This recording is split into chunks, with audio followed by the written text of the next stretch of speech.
David and Kristina Golding, a couple bound by love, commitment, and their shared fight against addiction, open their world to you, our listeners. You will come face to face with the harsh realities of David's addiction to alcohol, cocaine, and gambling. The grit of addiction against the glitter of their multi-millionaire lifestyle, the heart-wrenching arguments, the sleepless nights, the helpless despair, and the endless cycle of hope and disappointment that Kristina lived through. This is not just their story, it's a journey many of us are forced to take. Together we can prevail, one day at a time. And welcome to the Goldings Show. We've made it. I can't believe we're here. Yeah, we have made it. Because it's full of anxiety, really, isn't it? And you think, gosh, we're going to do a podcast. Yeah, I'm very nervous. Well, this is my first time talking out loud, whereas you're used to this. You know, this is, how many podcasts have you done now? Quite a few. Yeah, so you're more used to this than I am. But it's okay. We're here, and that's all that matters. Brilliant. So, look, people probably don't know us. Some people do.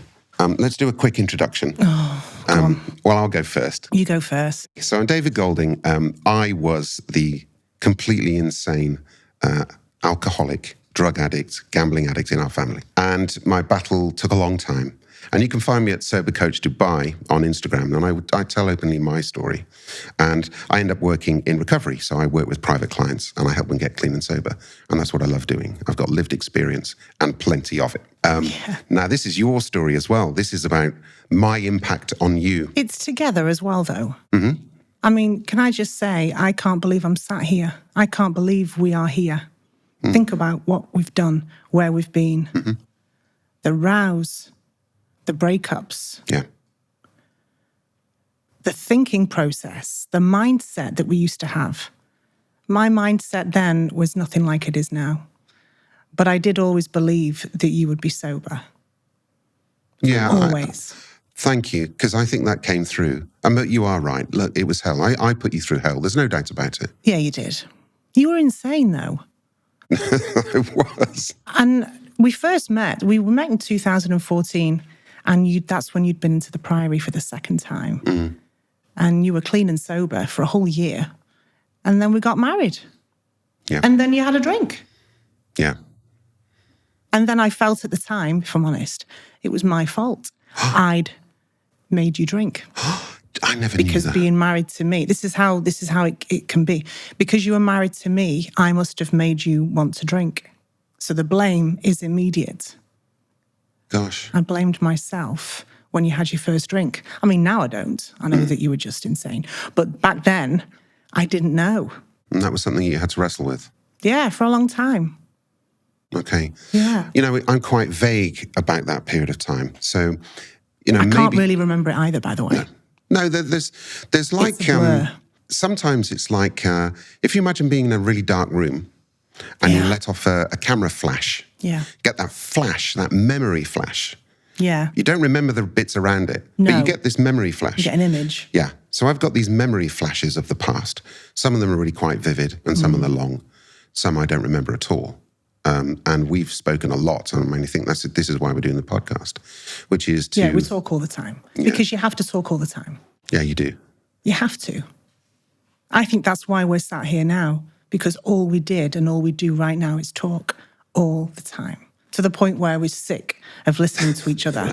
And I just say, what's for tea? What do you fancy for tea? Things like that. Yeah, I think we laugh and talk. We do laugh and talk. Yeah, we do laugh a lot, yeah, I know.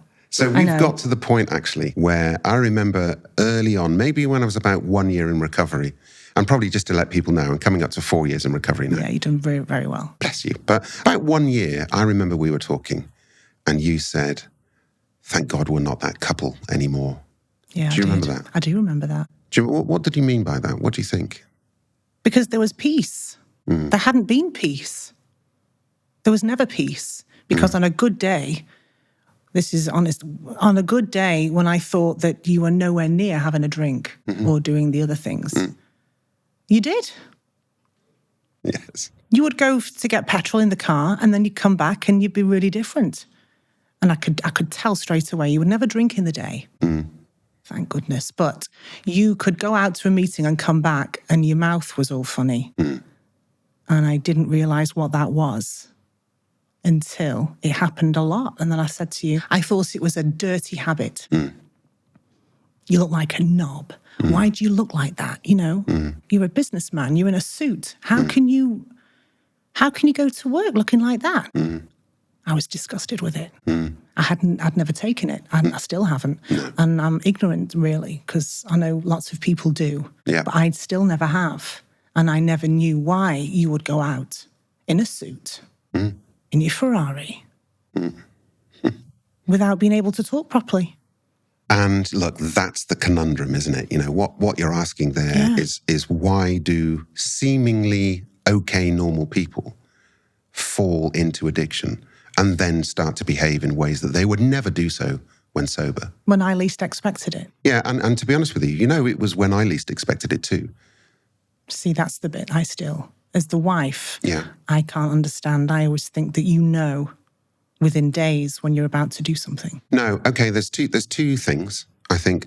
There's one which is a planned event, a party, going somewhere, going on a golf trip, going on a business trip. Trips, yeah. Yeah, trips were always... Yeah.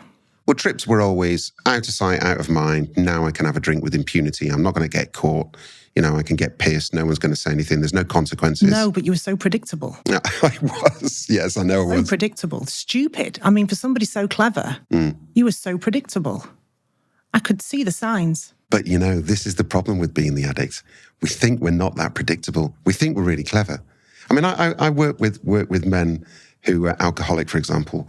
We think we're really good at hiding the empties, having a quick swig when you don't know about it, all those sorts of things. I mean, sometimes it was like a military operation.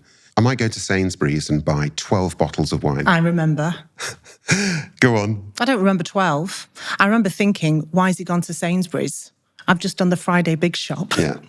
The fridges are full. Yeah. Why has he gone to Sainsbury's? What's he going? It must be chocolate. Because you still, to this day, you'll have family size bags of Revels, Maltesers, you name. But then it was the bottles in the bag.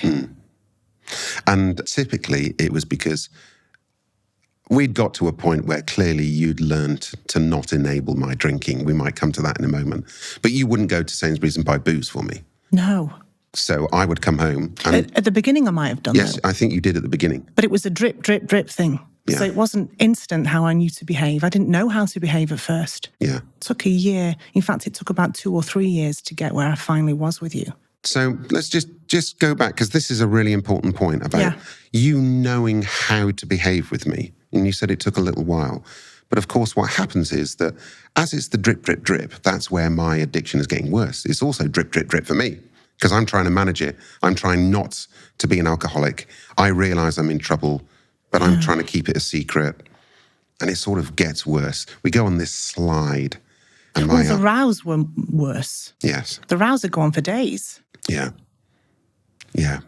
You used to poke me. Poke, wanting to get a reaction. Yes. And you got a reaction. Yeah. And I became so hard as nails. Because I had to put up boundaries. And I had a fence around me all the time, and the children, by the way. The children were the first that I would put the fence around. Not that you ever did anything to the children. Fortunately, you were a drinker in the evening, so by the time you were on your 3rd bottle and wasted, they'd be asleep. Yeah. So it was brilliant. Not everybody might be able to say that, though. At the time, we had all our young children. They were in bed. You were on your 3rd bottle, and I ring-fenced myself with an electric fence. And if you dare came near me, you'd get electrocuted. And I would. And I'm sorry to say that. I'm not that person now. But I could switch it on instantly if I needed to protect myself. Yeah, I can see that. You know, I was quite wicked. I know I was, the way I reacted. Because I thought, here we fucking go again. It starts again. Yeah, I don't think you need to think that you were wicked. I think I'd placed you in a position where you had to protect yourself. I changed. As you evolved, I evolved. The worse you became, the harder I became. Sure. And I think that's quite common for people. But it's also a lot of people don't know how to deal with it. Yeah. I quickly learned, because I had the 4 children, they were my first thing to protect. If they were okay and I was okay, fine. But not everybody has a partner that would drink in the evening only. Some people's partners or loved ones or whoever they are will get a bottle of vodka before 7 a.m. Yeah. that finished the lot. You weren't like that. No, I think you're right. I think that, look, everyone's journey is idiosyncratic to them. It's their journey. Yeah, this is our story. And this is right. very different to a lot of other people's. Yeah, but I think that there'll be echoes and people can look at it and say... Yeah, me too. I want the podcast to be moments where people are listening and they say, oh, my husband does that. That's what he does. Yeah, they will. The problem with that is that I don't want anyone to use this as a benchmark test where they might listen and say, is my husband an alcoholic? And all he Even does... the word alcoholic. Yeah. Though people don't like the word. No, they don't. I didn't like the word. No, I didn't. In all those years, you never once said to me, I'm an alcoholic. By the way, I'm an alcoholic. You wouldn't have said that. I know what I did say very often. I'm stressed. Yeah, you did. So I recall that I would come home from work. I mean, we're going to dance around in our 4 years. So it was 4 years really from getting married and a year of me being sober and then falling off the wagon. And in other episodes, we might talk about that, about what happened and why. But let's just sort of wind forward. There was this moment. I'm in the madness. Yeah. I'm an alcoholic, trying to be a functioning alcoholic, but I was also a cocaine addict and a gambling addict. And there'd be moments where I would appear to be in control. I could go to work and I could do those things. You were functioning. Yeah, I was functioning. I think the truth about functioning is that's getting away with it. That's what that's called. It's called trying to get away with it. Functioning isn't really functioning. It's trying to get away with it. But the trouble with that is that you can only have these moments for a little bit where you can go to work and then something happens and you're overwhelmed or whatever and you can't go to work again. I remember being so relieved when you went to work. Really? The space that gave you and I. Okay. I could breathe again. Okay. I was at peace because you'd gone out. Right. Same when he went on trips. Yeah. He's gone. I can be myself. I don't have to be on tenterhooks. And after a really good row, after a monster row, when I hated you, I used to find your passport and say, there you go. Get your suitcase and fuck off. I remember that. I I did that quite a few times because the relief came because at first you were like, oh, how dare you? What do you mean? But then eventually you did. You said, fine, I will. Yeah. You watch me. I said, I'm watching you. Go on. But you had this resolve, you see. So I think that we try to be master manipulators and to, negotiate things. And I think I learned I couldn't do that with you because you had this line, because you protected yourself. You have to protect yourself. And because you learned a way to behave around me. Yeah. There became this line. And I can't tell you how frustrating that was for me because I knew that there was this line I wouldn't get past. But I'll tell you a secret, which is that deep within that, this knowing that you've got a line, it felt lonely because the truth is, in all the pain that I was going through, because there were reasons why I was drinking, okay? Some of them I knew and some of them that I didn't. And that's the journey of recovery, to figure it all out. Ultimately, I wanted to know why was I a drug-taking drinker. But within all of that, we're lonely and I wanted to be rescued. And I couldn't find that way to be with you. And I'm not blaming you, by the way. I'm just saying... No, it's fine. We're talking about the past, so it's okay. That was what was going on. Because I was forcing you to make decisions. So it's not like... Maybe I knew it was hurting you. I don't know. It's so long ago. We're so not that couple anymore. No. But I think at the time, just to get out of my space, get away, go and do what you need to do. Yeah. Don't come back. I used to say to you, please stay for as long as you can. Please don't come back. I don't care where you go, who you with. Yeah. Please go. And you did. So many times. Yeah, there were many times, weren't there, that we got to the point where there were colossal arguments where one or other of us would throw a truth bomb or a hatred bomb or very. We swore all the time. Yeah. And with you being, I know all the time, I'm worse than you. But with you being so posh and I'm not, it was even, because you used to wrap me up in knots. Your vocabulary, you're so articulate. I didn't know what to say. So I would call you the most horrendous word I could. I won't say it. And you would stand there and say, that really hurt me. and I'd say, good. Yeah. And, but you see, I've just realized something as I'm talking. Not everyone can spare the partner because they're needed for the school runs or they're needed to work or they're needed. We were very fortunate. I didn't need you. Yes. Now this is deep. I didn't need you to be an active father. Yes. Because I was both. Yeah. And I liked being both. The kids saw you. Yeah.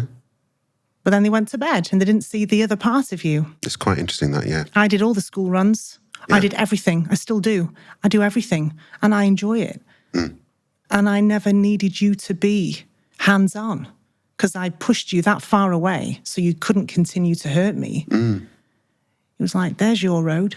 Go and walk on it because that road's not mine. I'm nothing like you. Yeah. I don't have that mindset now, but that's who I became. Yeah. Continually resenting you. And I was so bitter. Do you recall... Makes you feel funny when you talk about it because we've not talked about this for a long time. No. And also, like you said, that we're not those people anymore. No. But I can recall it. And look, the feelings come back. But I do recall that it was a moment, a period of time. I'm sorry, it wasn't a moment. It was a long period of time. It took him 4 years where there's this slide. It begins and it gets worse. Then it gets better and it gets worse and it goes round in circles and up and down. I think there were times where we sort of fell so low into the trap. We were both clueless about what the hell was going to happen next, actually. And it was because we had to take each day at a time. I wasn't getting any help, was I? No. I used to call my mum and vent to her. She was my outlet because I had to tell somebody. Yeah. And there's people out there that can't tell anyone because they're shameful. But I told her everything, how I felt. She was so diplomatic. Thank God she was, because she continued to listen for years and years and years. Sometimes every day, every night, I would call her and say, you'll never guess what he's done now. And without her, I don't know who would have spoken to because I didn't tell anyone at the time. No. You were going to work. You were very smiley and very polite with everyone. But you were a monster to me at home. Sorry, but you were. And I used to think, if only they knew. If only they could see what happens. But then I slowly started to become monstrous with you. I would be so ready for a row. I was very hard, really hard. But I think I put you on high alert. Look, you end up being hypervigilant, ready for anything. I'm untrustworthy. If I say I'm going to turn up, I don't. If I'm going to do this, I don't. You know. Yeah, you were unreliable. Because if there's a scale here from 0 to 100, you would come in at a 50 or a 60. You were never starting at 0. And neither did I. Yes. We both came in at 60, 70. Yeah. There were times when you were at a 10, and that was the morning after. You'd had God knows what downstairs. I went to bed at 9 o'clock. I didn't want to be near you because I thought it's just easier if I go to bed. Yeah. And the day after, you used to call it the cringe. I've got the cringe, Spike. That's what I call Kristina, Spike, by the way. Yeah. People, yeah. And you call me Gordon. Kristina calls me Gordon. Yeah. That's another long story. Yeah, we used to come downstairs the next day and you were so sorry. Pitiful. Yeah. Because at those times, I know that your coping mechanism for those evenings. So my MO typically would be to come home from work, tell you I'm stressed. I'm really, really stressed. And I know what that meant. And you knew what that meant, which was that I want to have a drink. Yeah. I'd have a bottle of wine, then that would relax me. And then into the second bottle of wine, I don't know, I might be a bit funny because I was becoming a bit more of an idiot. You were always funny. You always made me laugh. But I was an idiot. And then I think when I would sometimes crack open the third bottle of wine, you would go. Well, you'd hide that. You didn't know that I knew. Oh. So you used to go into the utility room and close the door. I knew that meant, here we go. So I didn't say anything. we think we're so brilliant at hiding it. No, you're not. No. Okay. And the bottle bin. But you said the other day that you used to put the bottles in next door's bin. Yeah. And it's because I would go to Sainsbury's and buy the 12 bottles in bulk. I don't know how you manage that. Because you get a discount when you buy it in bulk. And I'm there telling myself, look, if I buy 12 bottles... Yeah, it's cheaper. It's cheaper, I'm getting a discount, so aren't I good? And then I would come home, but what I would do is hide 6, because I couldn't come home with 12. And by the way, this was on a Friday. I needed 12 bottles of wine for the weekend, because I didn't want to run out. Yeah, but you'd also do that on a Monday. Yes, I would. To get you through till Friday. Yeah. It was every day. I know it was. I think I'm trying to remember what I was saying, but I don't think I can remember. Unless we had a mother of rows and we said, right, let's get divorced. Yeah. That word was thrown around as a threat. Yeah. And then you would stop. You would stop drinking for a few days. Yeah. You'd still be unhappy. Yeah. Well, I had no solution. But you were sober. But I was miserable. And it was because the same feelings that made me want to have a drink were still there. Yeah. Nothing had been fixed. No, I felt like I was keeping you from it. Yeah. That's how good you were. You're so clever, so manipulative. I would even end up saying, go on, go and get a drink. You would. Because you were so sad. That was fucking and I Christmas couldn't Day. listen. Was that Christmas Day? Christmas that's what you Day. mean. No, I mean, that was a Christmas Day to me. Yeah. When you would say, I give you permission. Go on. Oh, if I could do a cartwheel, skippity-skip. I know. I would skip out the door. Come back with a load of bags. Chocolates, wine. Chocolates, wine, yeah. And then what you'd like to do, because I like a Jack Daniels and Coke, you would buy me a bottle of Jack Daniels. Oh, to make it look okay. And you would pour me glass after glass. And I only need one. You only had one? I only have one of anything, really. Yeah. One's enough. Yeah. It's a good job I'm like that and I'm not like you. Anyway, and I'd say I don't want any more. Yeah. So go on, just one more, just that one used more. to frustrate the hell out of me. Because I wanted you to drink as much as me. I know you did. To give me not credibility, to make it not look so bad. But that's why you'd have parties. So you'd spend Yes. £1,000 on inviting people that didn't deserve coming round. Gosh, I forgot. And they'd be there because they know that they're going to have a night free food, free booze. Probably a firework display in the garden. Firework display, hog roast. You put on, I think, here we go. And all the hangers-on, I call them the hangers-on, all the hangers-on that came, they were there and they didn't want to leave. Yeah, I and remember you were that. there, the clown, pouring everyone a drink. I remember. You were the best host. I remember when we had a bar in the hallway, a big bar. And I think I pushed the guy out of the way. I wanted to be the barman. Well, he was pissed. Yeah, because you were making him drinks. I was, yeah. I would make everyone drink. So, yeah, big parties. I wanted a big party. Because then you were hidden in plain sight then, weren't you? Correct. Absolutely. So that notion of what can be a party, how do I construct a party? I'll give you an example of what I mean, which is this ill thinking that I've got as an alcoholic in the madness. So in active addiction, I don't do this now, of course, but in active addiction, you find these ways and these go-to things. You don't realize really that that's what you're doing, but it's just your habits of that's how you do it. So, for example, every time we went on a holiday or a business trip, so sometimes I would go on business trips so often, I'd bring you along and, you would have a little break. And yeah, they were nice. They were nice. We went to lots and lots of places. We're very lucky, and maybe we discuss that another time. But if you recall, let's say we were away for a week, there would be one night where we'd all go out for dinner, and I would always call it gala night. Oh, yeah. Gala night. Shit. That just meant... Piss up. Spike, you know what's going to happen. Yeah. Don't try and stop me. Correct. Because I did try and stop you in the early days. Yes. But then, of course, I stopped trying to stop you because I couldn't stop you. No. I could never make you go to the Priory. No. I could never make you stop drinking. No. But it took me a while to realise, because I think lots of people try and control... Of course they do. ...their loved ones. Yep. Because they want to protect them. But you won't. I've tried. In the early days when you'd just disappear... And I'd be worried because you never told me where you were going. And I'd ring all the hotels in Manchester and you weren't there. I used to be worried out of my mind. I'd never sleep. I'd be ringing everybody. And then, of course... I think after I've done that 20 times, you stop ringing. I didn't care. No, I get that. That's how sad it became. I get that. He could be arrested. He could be... I'll be honest, he could be in bed with somebody else. I never knew because you became so untrustworthy. And then you'd be gone for 3 days. You might send me a text the next day, you might not. The text in the morning would be the cringe text because typically I'd have been up all night. Well, sometimes I didn't hear from you for another 3 or 4 days. That was being lost. That was completely being lost. Well, I had no sympathy for you whatsoever, No, I know, as you can imagine. Where's Daddy? He's had to go on another trip for work. Yeah. But why didn't he say bye to me? Yeah. Because he had to go really early this morning and you were asleep. And I hated that. I know. I resented you so much. There's nothing I could have done. Those excuses that you have to make all the time are horrible. It's like there's a script you end up with, I'm guessing, that, if you've got friends and let's say you go to school and drop the children off and there's people saying, oh, how's it going? Always asking how you were because you were so David? charming. You talk to everybody, which is still good. You still do that. But when I was angry with you, I'd say it's fine. He's at work. It's fine. Yeah. Anyway, let's change the subject, I used to say to them. Yes. Because I didn't know what to say about you. No, because ultimately you're being asked to cover up, aren't you? Because there's a great shame, which is, I mean, who are you actually going to tell the truth to? What are you going to say? I don't know where he is. He's gone off. He's probably pissed, could be dead in a ditch. I've no idea. No idea. It was bigger events like Sports Day. Yeah. Parents' evening. Yeah. Where's Mr. Golding? Yeah. Oh, he's at work. He's so busy. He's always at work. But at the same time, I was so glad you weren't with me at the house. Isn't that awful? I was so glad you weren't there. Yep.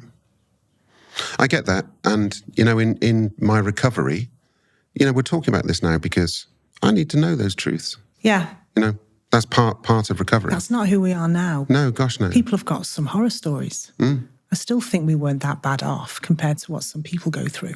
No, I think we're very lucky. You never abused me physically. Mentally, you were a mastermind. We were both pretty good You were at a that. genius. I was good as well. The children never knew. Yeah. Still don't. Until now. Yeah. I wasn't that bad off. No. As bad as it was, I think there's worse off out there. There's Yes. always somebody worse off than yourself. Of course there is. And I was okay. And We had money. We had choices. Yeah. You could go away. What happens if you don't have that and you're stuck with them? Yeah. It's very tough. I don't know. Yeah. But I think the principles are still the same, really, which is to protect yourself and try and do as much as you can. Put the fence around you. Put the fence around the children. Distance yourself. Yeah. Because we matter. Because you used to make me feel, when you were in the madness, I'll call it, when you were 4 bottles in and you're a total you-know-what, then the rubbish that came out of your mouth I didn't really listen to. But other people were a lot more sensitive than I am. Yeah. People take things literally. Of course. But you didn't know half the thing. You used to call me a wicked mother.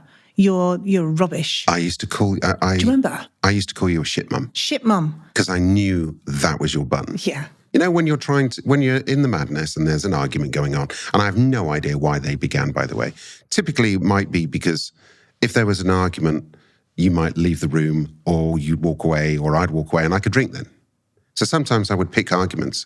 Oh, I know you did. And I don't mean that it was calculated in the afternoon that I'm sober and I'm coming home and saying, what can I do? It just sort of unfurls. It's what happens. But that was what was going on. And I used to say wicked things to you to hurt your feelings. Of course I did. Well, do you remember what I used to say? It is horrible. But do you remember what we used to say? What I used to say to you? Because it was the biggest button I could have pressed. You always do that. He always misses his mouth. I've just spilt it all down my leg. It's okay, it's only water. Do you remember what I used to say to you? I'm going to get... Some men are going to come. I know. This is how ill I was. Some men are going to come, but you won't know it. You won't know. And they're going to smuggle you into a van and they're going to take you to the woods. They won't physically harm you, don't worry. Because you didn't want the children to see me beaten up. No. But they'll just put the shitters up me. As bad as it all was, you're the father of my children. Yeah. But I used to want to make you feel so threatened. Because I honestly thought one day he will stop drinking. If I threaten him enough, he'll stop. Got you. The men are going to take you in a van and they're going to take you to the woods. And it'll be pitch black and you won't know where you are. Yeah. And whatever they'll say to you, you'll never pick up another drink again. Because I thought I had that power over you. People will do a lot of things for 500 quid. Yeah. You know, and you won't know it. Now, obviously, it didn't happen. It was just a threat. If I was really serious about it, I wouldn't have told you. No. And I don't think it would have worked. No, I don't think it would have worked. Because I was an alcoholic. Yeah, I know. And those things don't work. I think from my knowledge, you know, now, over the years, it only works when we want to do it. And what I mean by that, it's not like for all those years we didn't want to get sober. Gosh, no. It was more that we didn't know how to do it. And we were scared of doing it. We were scared of putting down the drink. If you're somebody who's relied on alcohol for 40 years as your crutch, as the way that you soothe yourself, and that was me, you know, starting drinking at a young age. As much as I resented you at the time, by the way, I knew it had come from a place of fear. Yeah. Your upbringing, there's always a trigger, isn't there? Always seems to be a trigger. And I always knew it came from a place of fear, but I always knew that you'd get sober. I know you did. Always believed that you would. Do you know, the way that you would talk, I remember when, you know, the ups and downs of married life, but there were times where your faith and you were telling me of the positivity about the way things will be. Yeah. And I would hang on to that like a man hanging onto a cliff. Oh, I prayed all the time. Yeah. Prayed. Yeah, that was amazing. But I also, as much as praying, I just believed that you would. Because I think you can achieve anything you put your mind to. I agree with that. In anything. I'm always a believer of that. I agree with that. And I didn't realise how amazing you'd be sober and what you do for a living now. You help everybody else. Bless you. Let's go to the moment where it did change. So I know there's so much more that we could talk about when we haven't got time, but we've got a series here of episodes. And we're going to go through things. We want people to ask us questions. Yeah, they need to ask, and then it'll trigger something, and then a memory will spark, and then I'll think, oh, I've forgotten all about that. Yeah. Typically all the shit that I can't remember because I wasn't really in the room. Yeah, you were always pissed. Yes, I was always pissed. No, not always, but most of the time. Probably when it mattered. Okay, so there was a time where everything changed, where I made the decision to go back into rehab. So the rehab, my favourite rehab was the Priory Clinic, which you were regular there, weren't you? I had a season ticket. I'd been in there 3 times. In 2009, 2014, I went back again in 2019. So do you recall when I told you what the circumstances when I told you I was going to go back in? Yeah. We'd had the worst row. You'd left. Yeah. You'd actually packed all of your underpants. Is that the key? Yeah. When you take all 50 of them and all your socks, and I thought, oh, he means it this time. Well, I'm not. He's taken everything. There was only books left over and suits. You had 500 suits you never wore. Yeah. And they were left, but not much was left. Your cosmetic bags with all your Emirates things in, you'd take them all, and I think, oh, he means it this time. Oh, really? Here we go. Got you. And then I took the dog. I got Raven. We've got Raven, haven't we? We only had him then. We didn't have Kaylee. Yeah. We just had Raven at the time. Big German Shepherd. Big black German Shepherd. Security dog. Yeah. It's a pity I couldn't have used him to threaten you, but he wouldn't. No, he liked me too much. I didn't. Still does. No. And I went for a walk, and we walked to the local church where I used to pray to Our Lady all the time. And you, go on, tell me, you can articulate this better. Well, I stood there, I got your text, I said, right, I'll meet you at such a time. I was guarded, I was ready for a shit show outside church. What did you say? Oh, this is the story about going to the doctor? Yeah. Yeah, gosh, I just got to be clear. Well, because I'd made you ill and because you had this boundary line, I just didn't take any of your shit anymore. Shit, I know you didn't. That's all it was. No, and I'm glad. Just saying the word no. I'm glad you didn't, by the way. Yeah. I don't at all blame you. I fully understand the way I pushed you into a corner meant that you had to do things to protect yourself. I get that. But actually, because I was so very insane at that time, we're coming to the end of 4 years. We're coming to the end of my drug-taking, gambling and drinking career. That's what we're talking about. So it was getting really critical. It was getting big. Yeah. Because the game was up. Everything was going to collapse. Yeah. I didn't like the way that you were behaving towards me because you weren't saving me. In fact, it was horrible. You're a horrible wife. Well, me being an island. Yeah. What a horrible wife I've got. Yeah, she doesn't care about me. Correct. So I went to our doctor. We had a private GP. And I went to see him and said, my wife's insane. I want you to section her. Please, can you give her some drugs or some pills? Because she's absolutely insane. I think she needs to be locked up. And did you say that? Yeah, I did. He said, I mean, by the way, I think I was high on cocaine when I went to see him. No, you weren't. I think so. Of course you were. And he said, David, I'm not going to do that. He was very professional. He said, I think that Kristina's actually the one that's okay. I think you need to look at yourself a little bit. You told me the other week, I didn't know this. You'd been seeing him. If he'd come to the house to see the children, he would ask you how you were. Well, you were always ill, weren't you? You always had a fever or always had something was always wrong with you. Woe is me. Sorry, I didn't have the sympathy because I was so used to it. Yeah. Sometimes I thought, does he just want a chat with the doctor? Is that why he's brought him round again? But you'd make a big deal and I'm not very well and, yes. Well, I wasn't very well, but not for those made-up reasons. And then he'd, one occasion, you were in your bed. You'd been in there 3 days. And I didn't go near you. We had other bedrooms, thank goodness, that I could use. Yeah. And He came downstairs from the bedroom. I don't think I'd seen you in 2 days. And he said, "Are you okay, Kristina? That's the doctor. How are you?" I said, "Oh, I'm fine." Fine. You don't like that word, do you? No. Fine. I'm fine. I'll be okay. All will be okay.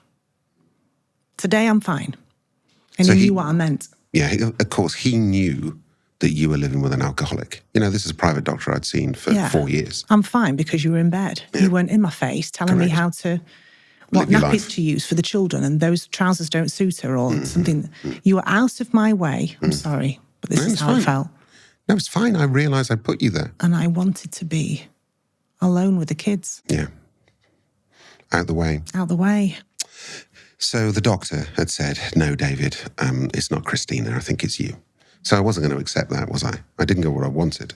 I went to see him to try and get him to do something to you because you were the one. Did you really think he would do something? In my screwed up mind, You really thought? I went to the effort of going there, driving there, making an appointment. Paying for it, because it wasn't cheap. It was a private GP appointment to see him. No. By the way, I'm completely insane now. Completely insane. I don't think I'd seen you for, 2 weeks? No. Completely insane. And he said no. So we met up at the statue in the churchyard. Yeah. And I said... You quite formally text me, by the way. Did I? Meet at this, at Mary. You called her Mary. Meet at Mary at the church. And I said, okay, fine. Wonder what's going to happen now. So I said, I've been to see the doctor. And by the way, I completely lied. I've been to see the doctor. And he says, he agrees with me, you're insane. And you need to go on some pills or you need to go to a clinic. Or you need some help because you're struggling, you're a bit nutty. Is that right? That's what he said. Is that right? And I said, yeah. And I think he said, no. Here's the new low. It was the new low. We haven't been here before. Oh, right, of course. That's a new low. All I recall is you saying no, and I said, if you don't go, that's it. I'm leaving. We're getting a divorce and we're done. Yeah, you did. And you said, okay. I think that's best, I said. Yeah, I think you did. You were dead calm just like that. I think that's best. Absolutely. And I remember realising you'd called my bluff. I had to walk off and go through with it. But I can tell you...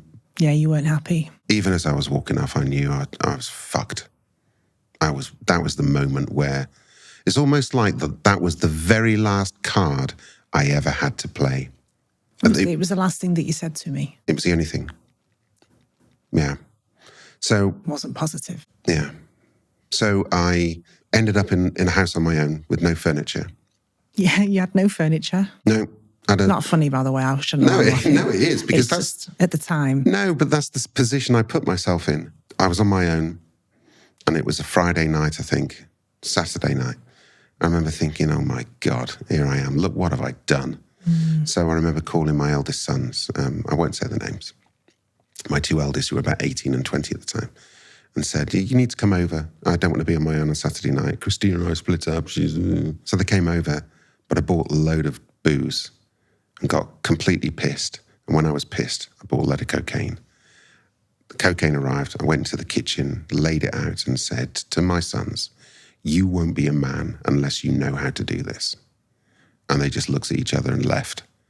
And I remember thinking, oh my God, what have I become? I was disgusted with myself, completely and utterly disgusted. I think the reality of the previous 4 years, it had all come to a head. There I was. That was one of the most shocking things you've ever done, by the way. Yeah. Out of all the things that you've done, yeah. I couldn't believe it when you told me. Yeah. I was broken, by the way. I thought about killing myself, and I didn't go through with it. And we were due to go away on holiday to Palma on a private jet. It was the next day. It was the next day. Or was it the day after? I can't remember. No, I think it was a Monday. We were due to go away on holiday. Sunday. And we were thinking, how are we going to do this? I think you texted me with an olive branch and said, look, why don't we try and patch things up? Why don't you come on holiday? Yeah, I did. And we went and met in the garden of a pub near our house. Yes, we did. And we sat there. I remember you weren't yourself at all. Oh, I was in pieces, in absolute pieces. That there you were. No, I think you might have been on it then. Yeah. You didn't have a pupil, by the way. Yeah, no. I was looking. No, I was. I'd been up all night. And I remember you inviting me, and I remember thinking at that point, I can't go. I can't stay and I can't go. And I was just so confused. I think I realised in that very moment that I was done for and I need to go back to the Priory.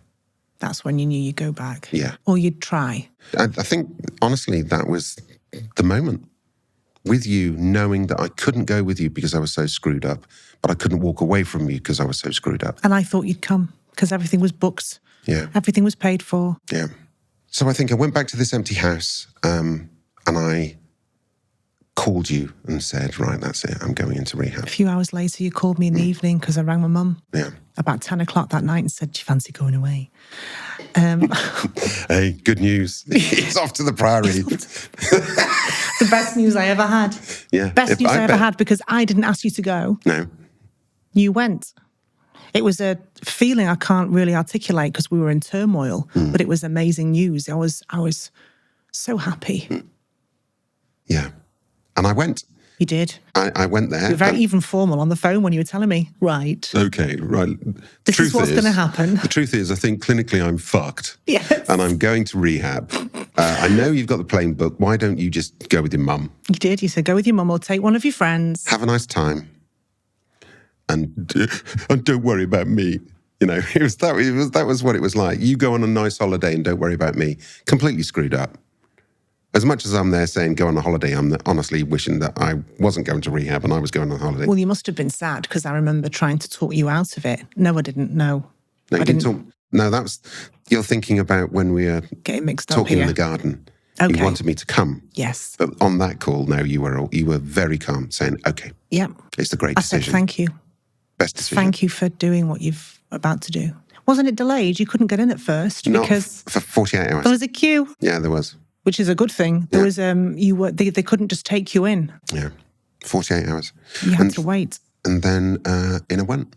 Yeah, you did. And of course, the great thing was that you weren't around for the first week. But then no, but you were on my mind all the time. But I was so relieved because you were safe. Yeah, you were in the Priory in a room, safe. Yeah, you weren't going to drink, and you're going to get the help that you needed.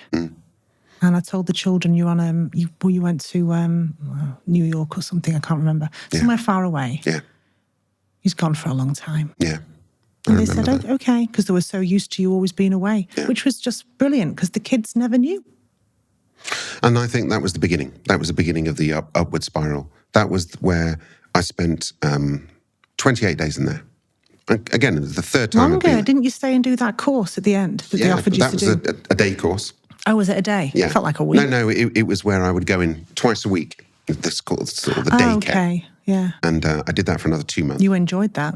Well, the truth was I was busted and I needed help and I needed to know how to come out of where I'd been for all these years. And I think that for me, I was finally ready. And I recall when I came out of the Priory, you were really pleased that I'd done that. It was like we both knew that suddenly a great weight had been lifted.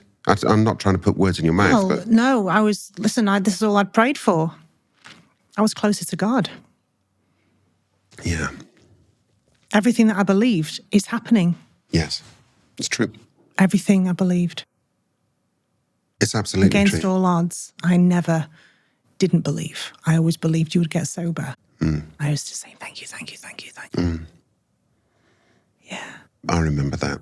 I also remember when I came out, being shit scared. Shit scared about... You were. You were scared around the children.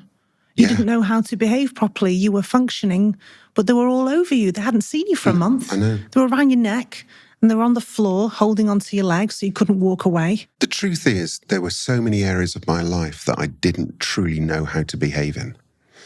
I'd run away from how to be a father, how to be a husband, how to do these things. None of them had come naturally. And I'd anaesthetized myself with alcohol for so many years. And I wanted to learn how to be a husband and a father. So I had to practice these things. And I remember, do you remember what I said to you? Why is this time different? Because this is your third time. Yeah, you did ask me straight. Why is this different? And you said, because I've surrendered. Because I've surrendered, and I meant that. I know you did. There wasn't a single chink of light that would get through that. I was done. And the truth was that I was really, really looking forward to becoming a different person. But you already were a different person. I didn't see it, but... Yeah, you were a completely different person. Well, I was done with the old guy. You talked a lot less then, by the way. Because you were always talking. You'd take over a conversation. Because it was, what about me? Wham. I used to call you Wham. Yeah, what about me? What about me? Because it was always about you. Yeah, of course it was. That was the addict in you. It's all about you. Yeah. You're so selfish. You're not like that now. No. But you do still talk. But that's okay. I do. But I think it's because I've got something to say, but maybe not. But I was ready. Yeah, you were ready. I was ready. And remember I got told off because I kept coming to see you. Oh, yeah? Because I only lived around the corner. Yeah. We lived, around the corner. Yes. And we lived around the corner and I used to walk the dog all the time. Yeah. And you said, Spike, you can't keep coming. No.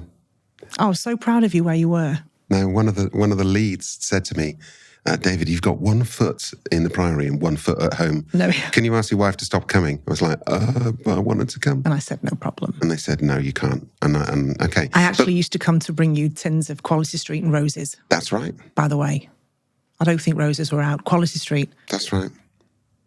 Bring me some chocolate, you Bring me said. some chocolates. And I said, no problem. Yeah. You fully supported me. So when I knew of course what I needed to do was to go to meetings. Every day. Went to meetings every single day for years. Years. You still do. Yeah. Ring your sponsor every day. Do the work. Got a sponsor quickly. It's a full-time job when you come out. Yeah. You don't sit around and say, what have I missed? You know, it's you put yourself straight into work in a different way. Yeah. But you were nicer. You were friendly. You were the same person at night going to bed as you were in the morning when I woke up. Oh. That hadn't happened. No. You were the same. You've never been the same. Bless you. I like to think that I'm the same every day now. Yeah, you are. I knew I never wanted to be that guy anymore. And I say this, David Golding version 1, it didn't work. He was broken. He was scared all the time. He'd fallen into active addiction. He wasn't somebody that he was proud of. I hated myself. I wanted to die. I used to do the addict's prayer, we call it. You know, God, I want to die. Please, God, help me die. Done that so many times. And then when sometimes it's not looking great, God, please, I don't want to die. I've said that prayer so many times. But I had different sort of prayers when I came out. And it was like, gosh, do you know, my dreams, my prayers had been answered. The real prayer that I'd said was, I want to live a clean life. I want to stay married to Kristina. I love my wife and my children. Peace of mind. Peace of mind. Peace of mind. Isn't that what everybody wants? I don't know. I'd hope that they should do. I remember when I went into the Priory, there was a lovely lady there called Jill, who'd seen me countless times before. Yeah. And then she said, David, I mean, this is the intake, you know, when you first turn up on the first day. You know, they sit down and what's going on. And she said, what is it that you want? And it wasn't in a sort of pointy, accusatory way. I think she was asking me, what is it that you're searching for, David? And I said, peace. I want peace. Peace. Because I'd never found it, ever. My whole life. I'd always worn this mask. We'd had this wonderful journey. We had enough money, we could do what we want. We went places, but I was never at peace. Didn't matter where I went. No, we could be at the most beautiful places and you'd still be unhappy. Yeah. And then at the time, I'd think, fuck, look at where we are. And he's no interest at all. Maldives, look at the ocean. If you put your foot in, it's warm. It's turquoise. There's a sea turtle there. Look. You're not interested. No, I remember one trip when we were in the Maldives. I think I spent the whole trip, you were sunbathing, I spent the whole trip on eBay. Oh. I bought three DeLoreans. I came back and said, I've bought 3 DeLoreans and a warehouse full of shite. Well, I was just glad because you'd left me alone. Yeah. You weren't talking to me. You weren't telling me what I should and shouldn't be doing. Yeah. You were in your computer screen. Yeah. Leaving me alone. Brilliant. I have my music on. And then towards the end of the afternoon, you'd say, you won't believe what I've just bought. Fucking hell. I said, oh, go on. Because the gambling, we've not really touched on gambling. That's a whole new thing. That's worse. Because your body doesn't hurt like with the other previous 2. No. You know, there's a hurting that happens physically that makes you stop. Yeah. Yeah, no, there's no hurting with gambling. No, it's not in that sense. No, it's not a physical. I think it's almost more of an obsession. There's, I would typically gamble when I was high on cocaine. I know. You used to leave your bank statements on the side in the kitchen. Really? And if it was already open, I'd open it. You see, I'd want to keep that a secret, that I was gambling and that I'd lost. No, you'd left them all over the kitchen. No idea. 42,000 in one night. I remember that figure. Oh my God. Crazy. Yeah, crazy things. Completely crazy things. People lose more than that. Listen, this is small fry compared to some people out there. It's horrible, a gambling addiction. Really, really horrible. Not that the others aren't equally horrible. I think the thing with gambling is that it's got the capacity to ruin people overnight. What was interesting with me was that, we had enough money. Some people, if you get paid every month and you've just lost your paycheck, you've got to wait 21 days till you get your next paycheck, say. Well, there wasn't a paycheck with me. It was the company and I could take out what I wanted. But typically it would be in those moments where I was up all night. Now, that wasn't happening all the time. So that on your phone. Yeah. So you weren't even at a casino. You didn't need to be. So that was online. Yeah. So that was why it wasn't like losing everything you had, I think. Okay. But it's a horrible addiction because people try to take their own life with gambling because they lose so much. There's a really high percentage of people that lose everything. But look, that's what addiction does for people. It's so sad. It's horrible. And you've met them because that's what you do now. You've met them. I've Not that you tell me who they are, but no, I've listened to 10,000 stories at least. 25,000 stories, I think. Because I was actually going to meetings of Alcoholics Anonymous, Cocaine Anonymous, Narcotics Anonymous, Gamblers Anonymous. I didn't know what they all were. I had to Google them at the very beginning. I didn't know what it was. What's NA? Yeah, Narcotics Anonymous. Yeah. That's actually my home group meeting, was an NA meeting. You like NA? I do. It's not that I don't dislike the others, but for me, it might just be that when you pick a home group. So you come out of the Priory and we're all told to go as many meetings as we can. Because look, inside there is salvation. And that's where you meet people who give you hope because they've... Does everybody want to do that though? Go to meetings every day? No, of course I'm they not don't. sure I would, personally. No, of course they don't. I shouldn't be saying that, but I don't think it's my cup of tea. No, but you're really good at it. They all know who you are. Yeah, but you learn that it's where salvation is. Okay. And actually, I found all my friends, they're in recovery. These are the good guys. Which is great because none of them drink. None of them are going to... No. Not that you'd be convinced now anyway. No.